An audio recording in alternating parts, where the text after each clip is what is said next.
Hello అండి, welcome back to our channel. ఈరోజు story అందాల రాక్షసి సీజన్ 2 ఎపిసోడ్ 138. ఇక స్టోరీ ఏంటో చూద్దామా? పదండి వెళ్దాం. రాత్రి కురిసిన చల్లటి గాలి మనసుని తాకిన ప్రేమ జ్ఞాపకాలతో మహల్లో మళ్ళీ సరికొత్త ఉదయం మొదలైంది. విండోస్ నుండి సూర్యకిరణాలు హాల్లోకి ప్రవేశిస్తూ ఆహ్లాదకరమైన వాతావరణాన్ని నింపేశాయి. గత కొన్ని రోజులుగా ఉన్న భయాలన్నీ విడిపోవడంతో హాల్లో అందరి ముఖాలలోనూ చాలా రోజుల తర్వాత ఒక ప్రశాంతత అండ్ చిరునవ్వులు కనిపిస్తున్నాయి. విక్రమ్ ప్రణవి గురించి పక్కన పెట్టి వేదాతో చాలా హ్యాపీగా టైం స్పెండ్ చేస్తూ ఉంటే, ఇంకోవైపు నిషాన్ అండ్ అభి ఒకరినొకరు చూసుకుంటూ రాత్రి జరిగిన మధుర క్షణాలను గుర్తు చేసుకుంటూ సైగలతోనే నవ్వుకుంటూ ఉన్నారు. నిషాన్ సైగలకి అభి సిగ్గుతో ముఖం తిప్పుకుంటే నిషాన్ అభిని చూసి మురిసిపోతూ ఉంటాడు. మరోవైపు మోహిత్ జోషి మార్నింగ్ టీ తాగుతూ కబుర్లు చెప్పుకుంటూ చాలా రోజుల తర్వాత పీస్ఫుల్ మార్నింగ్ను చూస్తున్నారు. అంతలోనే ఆయుష్ ఆశి ఇద్దరూ కలిసి మెట్లు దిగి కిందకి రావడం చూసి అందరి చూపులు వారి వైపు తిరిగాయి. ఆయుష్ మొహంలో రాత్రి ఉన్న కోపం ఇప్పుడు తన మొహంలో ఎక్కడా కనిపించడం లేదు. ఒక ప్రశాంతత, గంభీరమైన వెలుగు మాత్రమే కనిపిస్తున్నాయి. కిందకు రావడమే ఆయుష్ హాల్లో ఆడుకుంటూ ఉన్న దియాను ఎత్తుకుని ముద్దు పెట్టుకున్నాడు. అందరూ సరదా కబుర్లతో చాలా హ్యాపీగా నవ్వుతూ మాట్లాడుకుంటూ ఉన్నారు. దియాను ఎత్తుకుని ముద్దులు కురిపిస్తూ ఉన్న ఆయుష్ని చూసి అందరి ముఖాల్లో నవ్వులు విరిశాయి. సరిగ్గా అదే సమయానికి ఆశి మెల్లగా నడుస్తూ అందరి దగ్గరికి వస్తూ, గుడ్ మార్నింగ్ మావయ్య అని సూర్యదేవ్ రాగిణీలను చూసి నవ్వి, మీ అందరికీ నా చేత్తో కాఫీ ఇచ్చి చాలా డేస్ అవుతుంది కదా అని రాగిణి వద్దు అంటున్నా వినకుండా ఆశి కిచెన్లోకి వెళ్ళి సూర్యదేవ్ రాగిణీల కోసం కాఫీ, మిగిలిన వాళ్ళ కోసం టీ, దియా కోసం మిల్క్ అండ్ ఆయుష్ కోసం బ్లాక్ కాఫీ ఇవన్నీ ప్రిపేర్ చేసి అన్ని కప్స్ ట్రేలో పెట్టుకొని నవ్వుతూ కిచెన్లో నుండి బయటకు వస్తూ సడన్గా కళ్ళు తిరగడంతో కింద పడిపోతూ ఉన్న ఆశీను పడకుండా పట్టుకుంటాడు ఆయుష్. ట్రేలో ఉన్న కాఫీ కప్పులన్నీ చేజారి నేల మీద పడి చిన్న భిన్నంగా పగిలిపోయాయి. ఆ శబ్దానికి హాల్లోని వారంతా ఒక్కసారిగా షాక్తో పైకి లేచి నిల్చుకున్నారు. మహల్లో అప్పుడప్పుడే కనిపిస్తూ ఉన్న సంతోషాల మధ్య ఒక్కసారి అందరినీ ఉలిక్కిపడేలాగా చేసింది. ఆశి అంటూ ఆయుష్ గట్టిగా అరుస్తూనే కింద పడకుండా తన బలమైన చేతుల్లోకి లాక్కున్నాడు. ఆశి కళ్ళు సగం మూతపడి నీరసంగా ఆయుష్ గుండెల మీద వాలిపోయింది. ఆశి ఏమైందమ్మా అంటూ కంగారుగా పరిగెత్తుకుంటూ వచ్చారు సూర్యదేవ్ అండ్ రాగిని. మిగిలిన వాళ్ళు కూడా కంగారుగా ఆశి చుట్టూ చేరారు. మమ్మ ఏమైంది నీకు? ఓపెన్ యువర్ ఐస్ అని ఆశీని స్పృహ లేకుండా చూసిన దియా ఏడుస్తూ డాడ్ మమ్మ అంటూ ఆయుష్ వైపు బేలగా మొహాన్ని పైకెత్తి చూస్తుంది. మమ్మాకి ఏమీ అవ్వలేదు దియా అని కూతురికి ధైర్యం చెప్పి అక్కడే ఉన్న సోఫాలో ఆశీని పడుకోబెడతాడు ఆయుష్.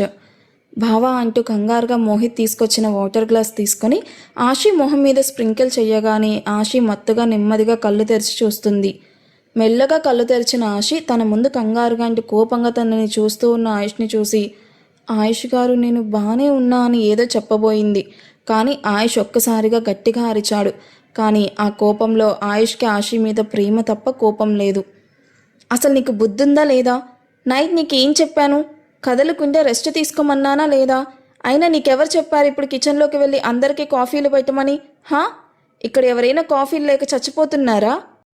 ఆయుష్ అంత గట్టిగా అరిచేసరికి ఆశి కళ్ళల్లో నీళ్లు తిరిగాయి. రాగిని ముందుకు వచ్చి, ఆయుష్ పాపం తను మన మీద ప్రేమతో అనే సర్ది చెప్పడానికి ట్రై చేస్తుంది.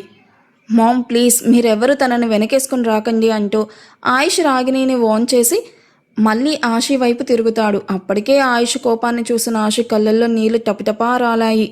ఆశిని చూసి గట్టిగా ఊపిరి వదిలి కోపాన్ని కంట్రోల్ చేసుకుంటూ, నీకేమైనా అయితే నేను తట్టుకోగలనా ఆశి? నీ ప్రాణం నా ప్రాణం కంటే ముఖ్యం అని నీకెన్నిసార్లు చెప్పాను? నీ కడుపులో ఎదుగుతూ ఉన్న బేబీ గురించైనా నీకు బాధ్యత ఉండక్కర్లేదా చెప్పు? ఇంకెప్పుడు నాకు కోపం తెప్పించేలా బిహేవ్ చెయ్యకు అని ఆశి మొహాన్ని చేతుల్లోకి తీసుకుని ప్రేమగా నుదిటిన ముద్దు పెడతాడు. ఆశి ఆయుష్ వైపు చూస్తూ ఆయుష్ కోపంలో కూడా తన మీద ఉన్న అమితమైన ప్రేమని తలుచుకుని కడుపుపై చెయ్యి వేసుకొని మురిసిపోతూ, ఐఎమ్ సారీ ఆయుష్ గారు, ఇంకెప్పుడు ఇలా నెగ్లెక్ట్ చెయ్యను అని ఏడుస్తూ ఉన్న దియాని దగ్గరికి తీసుకొని ఆయుష్ని హక్ చేసుకుంటుంది. అది చూసిన అందరూ అప్పటి వరకు పడ్డ టెన్షన్ మర్చిపోయి నవ్వుతూ ముగ్గురిని చూస్తూ ఉంటారు. అందరూ ఇక ఫ్రెష్ అయ్యి రాండి, అందరం కలిసి ఈరోజు బ్రేక్ఫాస్ట్ చేద్దాం. ఈలోగా మీ అందరికీ ఇష్టమైన డిషెస్ అన్ని ప్రిపేర్ చేయిస్తాను అంటూ అందరినీ ఎవరి రూమ్స్కి వాళ్ళని పంపాక మెయిడ్తో కింద పడ్డ కాఫీ కప్స్ అన్ని క్లీన్ చేయించి కుక్స్కి బ్రేక్ఫాస్ట్ మెనూ చెప్పడానికి కిచెన్లోకి వెళ్తుంది రాగిని. ఈరోజు బ్రేక్ఫాస్ట్ మెనూ చాలా స్పెషల్గా ఉండాలి అంటూ కుక్స్ని పిలిపించింది రాగిని. అలాగే మేడం, ఏం చేయమంటారు అని నోట్ ప్యాడ్ తీసుకుని నోట్ చేసుకుంటూ అడుగుతుంది కుక్. ఆయుష్కి ఎప్పటిలాగే తన డైట్ ఫుడ్ ప్రిపేర్ చెయ్యి విత్ ఫ్రెష్ జ్యూస్. అండ్ అలాగే ఆశి ఇప్పుడు హెల్దీగా తినాలి కాబట్టి ఎప్పటి నుంచి తనకి హెల్దీ ఫుడ్ మాత్రమే ప్రిపేర్ చేయండి. మిగతా వాళ్ళ కోసం వేడివేడి ఇడ్లీలు, క్రిస్పీ దోశలు, పూరీలు ఇలా అన్నీ రెడీ చేయండి. దియాకి ఇష్టమైన చికెన్ న్యూడిల్స్ ప్రిపేర్ చెయ్యి. అవంటే దియాకి చాలా ఇష్టం. దట్టు చాలా రోజుల తర్వాత అందరూ కలిసి సంతోషంగా తింటున్నారు. ఏ లోటు రాకూడదు అంటూ రాగిని స్వయంగా దగ్గరుండి కుక్కీ లిస్ట్ మొత్తం చెప్తుంది. మేడం, దియా పాపకి ఇంత మార్నింగ్ న్యూడిల్స్, అది కూడా చికెన్ న్యూడిల్స్ ఇస్తే ఆయుష్ సార్ కోపడతారేమో మేడం. డోంట్ వరీ, ఆయుష్ ఏమనుకుందా నేను చూసుకుంటాను, కానీ మీరు చెప్పింది ఏవి మిస్ అవ్వకుండా టేస్టీగా అండ్ హైజీనిక్గా ప్రిపేర్ చేయండి, ఓకే అని రాగిని అక్కడి నుండి వెళ్ళిపోతుంది. రాగిని చెప్పినట్టే అందరూ ఫ్రెష్ అవ్వడానికి తమ తమ రూమ్స్కి వెళ్ళిపోయారు. గత కొన్ని రోజులుగా మహల్ని కమ్మేసిన కారు మబ్బులు విడిపోవడంతో ప్రతి రూమ్లోనూ ఒక కొత్త ఉత్సాహం, మునుపెప్పుడూ లేని శృంగారభరితమైన మధుర క్షణాలు జంటల మధ్య చిగురించాయి. వేద రూమ్. వేద ఫ్రెష్ అవ్వడానికి రూమ్లోకి అడుగుపెట్టిందో లేదో వేద వెనకనే పిల్లిలాగా వచ్చిన విక్రమ్ వెనక నుండి వచ్చి వేద నడుము చుట్టూ చేతులు వేసి గట్టిగా తన గుండెలకి హత్తుకుంటాడు. ఆ ఊహించని స్పర్శకి వేద ఒక్కసారిగా ఉలిక్కిపడి, విక్రమ్, వాట్ ఈస్ దిస్? అలా సడన్గా హక్ చేసుకుంటే ఎంత భయం వేస్తుందో తెలుసా? అయినా నిన్ను ఫ్రెష్ అవ్వమంటే నా రూమ్లోకి వచ్చి ఏం చేస్తున్నావు? ముందు నన్ను వదులు, వెళ్ళి ఫ్రెష్ అవ్వు. విక్రమ్ తన గడ్డాన్ని వేద భుజం పైన ఆనిచ్చి మిర్రర్లో నుండి వేద కళ్ళల్లోకి చూస్తూ, కింద ఆయుష్ ఆశీలని చూసావా? ఎంత ముచ్చటగా ఉన్నారో. వాళ్ళని చూస్తుంటే నాకు నీ మీద ప్రేమ డబుల్ అయిపోతుంది అంటూ వేద బుగ్గపై ముద్దు పెడతాడు. అది చూసిన వేద ముఖం మరింత ఎరుపెక్కగా నవ్వుతూ విక్రమ్ని రూమ్ బయటకు నెట్టేస్తూ, చాలు చాలు, నీ ప్రేమ ప్రసంగం ఆపి ముందు వెళ్ళి ఫ్రెష్ అవ్వు అంటూ నవ్వుతూ డోర్ లాక్ చేసుకుంటుంది. నెక్స్ట్ అభి రూమ్. అభి ఫ్రెష్ అయ్యి మిర్రర్ ముందు నిలబడి తన జుట్టుని సర్దుకుంటూ ఉండగా నిషాన్ అలికిడి లేకుండా మెల్లగా వచ్చి అభి వెనక నిలబడ్డాడు. మిర్రర్లో తనని బంధిస్తూ ఉన్న నిషాన్ తీక్షమైన చూపుల్ని చూడగానే అభి గుండెల్లో ఏదో తెలియని అలజడి. వెంటనే సిగ్గుతో కళ్ళు దించేసుకుంటుంది. నిషాన్ వెనుక నుంచే ఆమె భుజాలపై చేతులు వేసి మెల్లగా అభి గడ్డాన్ని పైకి లేపుతూ మిర్రర్లోనే ఆమె కళ్ళల్లోకి చూశాడు. ఇందాక హాల్లో సైగలు చేస్తూనే అంతలా సిగ్గుపడ్డావు, మరి ఇప్పుడు ఇక్కడ మన ఇద్దరమే కదా ఉన్నాము, ఇప్పుడెందుకు ముఖం దాచుకుంటున్నావు? నిషాన్ స్వరంలో తుంటరితనం చూసిన అభి, అది అందరి ముందు అలా సైగలు చేస్తే ఎవరైనా చూస్తే ఏమనుకుంటారు అని అభి కంగారుగా చెప్పడం చూసిన నిషాన్, ఏమనుకుంటారు? కాబోయే భార్యాభర్తలు అనుకుంటారు. అయినా నైట్ మన మధ్య జరిగిన ఆ మధుర క్షణాలను, ఆ జ్ఞాపకాలను నేను లైఫ్ లాంగ్ మర్చిపోలేను అభి అంటూ నిషాన్ అభిను వెనక నుండి తన గుండెలకి గట్టిగా లాక్కోవడంతో అభి ముఖం ముందెప్పుడూ లేనంతగా ఎరుపెక్కింది. నెక్స్ట్ మన మోహిత్ రూమ్. మోహిత్ కిటికీ పక్కన నిలబడి బయట వీస్తూ ఉన్న చల్లటి గాలిని ఆస్వాదిస్తూ ఏదో ఆలోచనలో మునిగిపోయాడు. సరిగ్గా అదే సమయానికి జోషి చేతిలో టవల్ పట్టుకుని మోహిత్ వెనకే వచ్చి నిల్చుకుంటుంది. మోహిత్ మొహంలో కనిపిస్తూ ఉన్న రిలాక్సేషన్ చూసి జోషి పెదాలపైన చిన్న నవ్వు విరిసింది. చాలా రోజుల తర్వాత నీ ఫేస్లో ప్రశాంతతను చూస్తున్నాను మోహిత్ అంటూ జోషి మోహిత్ భుజం పైన చేయి వేసి ఎంతో ప్రేమగా చెప్తుంది. మోహిత్ వెనక్కి తిరిగి జోషి వైపు చూస్తూ, అవును జోషి, గత కొన్ని రోజులుగా విక్రమ్ రణవీల మధ్య జరిగిన ఇన్సిడెంట్స్, ఆయుష్ బావ కోమాలోకి వెళ్ళడం, ఆ తర్వాత ఆశి మిస్సింగ్, అవి అయ్యాక ఆయుష్ బావ విప్లవ్తో చేసిన యుద్ధం, ఇలా ఈ మహల్లో ఊపిరాడకుండా ఉండిపోయింది. ఆ ప్రెషర్లో మన ఇద్దరం కూడా చాలా నలిగిపోయాం. కానీ ఈరోజు ఈ మహల్కి నిజమైన ఆహ్లాదకరమైన ఉదయం వచ్చింది అంటూ జోషి చేతిలో ఉన్న టవల్ను అందుకుంటూ, సరే త్వరగా ఫ్రెష్ అయ్యి కిందకి వెళ్దాము, అత్తయ్య కింద అందరి కోసం బ్రేక్ఫాస్ట్ రెడీ చేస్తుంది అంటూ మోహిత్ నవ్వుతూ వాష్రూమ్లోకి వెళ్ళాక జోషి కూడా మనసారా నవ్వుకుంటూ రూమ్ సర్దడంలో బిజీ అయిపోతుంది. Finally Ashi and Ayush room. Ayush ఆశీని ఎంతో అపురూపంగా ఎత్తుకొచ్చి బెడ్ పైన కూర్చోపెడతాడు.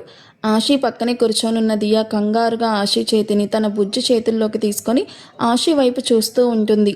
ఆయుష్ టేబుల్ మీదున్న వాటర్ తీసుకొచ్చి ఆశీకి అందిస్తూ ఎంతో ప్రేమగా ఆశీ కళ్ళల్లోకి చూస్తూ, ఇప్పుడు ఎలా ఉంది ఆశీ? కళ్ళు తిరగడం కొంచెమైనా తగ్గిందా అని ఆశీ ముఖాన్ని చేతుల్లోకి తీసుకుని ప్రేమగా అడుగుతాడు. ఆశీ ఆయుష్ చేతిని తన చేతుల్లోకి తీసుకుని మెల్లగా నవ్వుతూ, నేను నిజంగా బాగానే ఉన్నాను ఆయుష్ గారు, మీరే నా కోసం అనవసరంగా అంతగా కంగారు పడి హాల్లో ఉన్న అందరినీ భయపెట్టేశారు అంది ముద్దుగా. నువ్వు నా ప్రాణం ఆశి, నీ విషయంలో నేను కంగారు పడకుండా ఎలా ఉంటాను చెప్పు. అయినా ఇంకొక గంటలో మనం హాస్పిటల్కి వెళ్తున్నాం. అక్కడ డాక్టర్ అంతా ఓకే అని చెప్పేంత వరకు నువ్వు ఈ బెడ్ దిగడానికి అస్సలు వీల్లేదు, ఓకే అంటూ ఆయుష్ ఆశి తల నిమురుతూ చెప్తాడు. ఆశి పక్కనే ఉన్న దియా వైపు చూసి, దియా, అమ్మ అస్సలు కదలకుండా నువ్వే జాగ్రత్తగా చూసుకోవాలి, సరేనా అనగానే ఓకే డాడ్ అంటూ ముద్దుగా తలూపి ఆశీ పొట్టపైన తలవాల్చేస్తుంది. ఆ దృశ్యాన్ని చూసిన ఆశీల కళ్ళల్లో అమితమైన ఆనందం అండ్ తృప్తి కనిపించాయి. బ్రేక్ఫాస్ట్ ఫినిష్ అయిన వెంటనే ఆశీని ఎంతో జాగ్రత్తగా కారులో హాస్పిటల్కి తీసుకొని స్టార్ట్ అయ్యాడు. ఒక చేత్తో స్టీరింగ్ పట్టుకొని ఇంకో చేత్తో ఆశీ చేతిని గట్టిగా పట్టుకున్నాడు. నీకు నేనున్నాను అని ఆ స్పర్శ ఆశీకి ఎంతో కొండంత ధైర్యాన్ని ఇచ్చింది. హాస్పిటల్కి రీచ్ అవ్వగానే ముందుగానే అపాయింట్మెంట్ తీసుకోవడంతో ఇద్దరు డాక్టర్ సునీత క్యాబిన్కి వెళ్లారు. ఆశీని చెక్ చేసిన డాక్టర్ ఫిజికల్గా అంతా నార్మల్గానే ఉంది మిస్టర్ ఆయుష్, కానీ గత కొన్ని రోజులుగా తను అనుభవించిన మెంటల్ స్ట్రెస్ బేబీపై ఏమైనా పడిందేమో చూడాలి, ఒకసారి అల్ట్రాస్కాన్ కూడా చేసి చూద్దాము, అదైతే క్లియర్గా అన్నీ చూడొచ్చు అంటూ పక్కనే ఉన్న స్కాన్ రూమ్కి తీసుకెళ్లారు. స్కాన్ రూమ్లోకి డిమ్ లైటింగ్ అండ్ బెడ్ పైన ఆశీ పడుకొని ఉంటే ఆశీ పక్కనే నిలబడి చేతులు గట్టిగా లాక్ చేశాడు. డాక్టర్ ఆశీ పొట్టపైన జెల్ రాసి స్కాన్ ప్రాబ్ని కదిలిస్తూ మానిటర్ వైపు చూశారు. రూమ్ అంతా నిశ్శబ్దం. అంతలోనే ఆ నిశ్శబ్దాన్ని చీల్చుకుంటూ మానిటర్ నుండి లబ్ డబ్ లబ్ డబ్ అంటూ ఒక చిరు ప్రాణం గుండె చప్పుడు వినిపించింది. ఆ శబ్దానికి ఆయుష్ కళ్ళల్లో నీళ్లు తిరిగాయి. కానీ డాక్టర్ మానిటర్ని స్క్రీన్ మీద మరింత డీప్గా అబ్జర్వ్ చేస్తూ ఒక్కసారిగా ఆశ్చర్యంతో నవ్వేశారు. వాట్ హ్యాపెన్ డాక్టర్, అంతా ఓకే కదా? ఆయుష్ గొంతులో వణుకు. డాక్టర్ సునీత నవ్వుతూ, మిస్టర్ ఆయుష్ కంగారు పడకండి, మీరు ఒక్క స్వీట్ బాక్స్తో సరిపెడితే అస్సలు కుదరదు, డబల్ ట్రీట్ ఇవ్వాలి నాకు. ఏమంటున్నారు డాక్టర్? ఆశీ కూడా అర్థం కానట్టు చూసింది.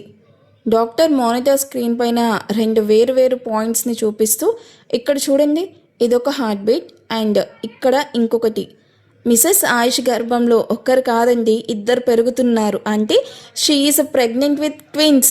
డబల్ కంగ్రాచులేషన్స్, మీకు కమలలు పుట్టబోతున్నారు అని నవ్వుతూ చెప్తారు. ఆ మాట వినగానే ఆయుష్ గుండె ఒక్క క్షణం ఆగిపోయినంత పని. నమ్మలేనట్టుగా ఒక్కసారిగా స్క్రీన్ మీద మరోసారి ఆశీ వైపు చూశాడు.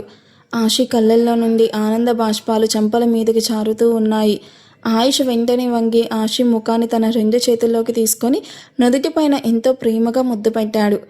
థ్యాంక్ యూ ఆశీ, నాకు లైఫ్లో ఇంతకంటే పెద్ద గిఫ్ట్ ఎవ్వరూ ఇవ్వలేరు, మనకి ట్విన్స్ అంటూ ఆశీ కళ్ళని తన పెదాలతో ప్రేమగా ముద్దాడాడు.